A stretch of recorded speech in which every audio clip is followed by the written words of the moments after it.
વેજલપુરના મધુરમ ફ્લેટની સીડીનો ભાગ ધરાશાયી થતા ફાયર બ્રિગેડ અને પોલીસે 26 લોકોને રેસ્ક્યુ કર્યા.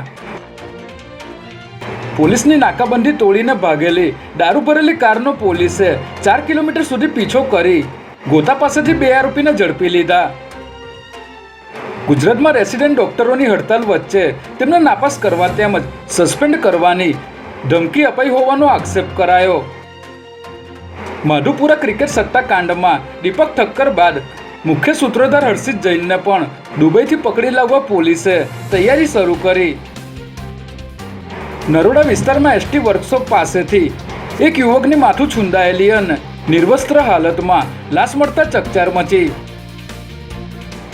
સુભાષ બ્રિજ પાસેથી રાણીપ પોલીસે લક્ઝરી બસની સીટમાં છુપાવેલા દારૂના જથ્થા સાથે ડ્રાઈવર અને ક્લીનર સહિત 3 આરોપીની ધરપકડ કરી.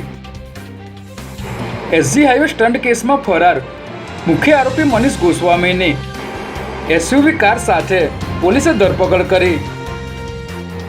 પોરબંદરના દરિયામાં રેસ્ક્યુ માટે ગયેલું હેલિકોપ્ટર ક્રેશ થતા 2 પાયલટ અને એક ડ્રાઈવર ગુમ થયા. આગામી 7 દિવસ રાજ્યમાં અતિભારે વરસાદ પડવાની આગાહી હવામાન વિભાગ દ્વારા કરવામાં આવી. હવે રાજ્યના રાશન વિતરકો દુકાન બંધ રાખી નહીં શકે. પોતાની ગેરહાજરીમાં અન્ય કોઈને ચાર્જ સોંપવો પડશે.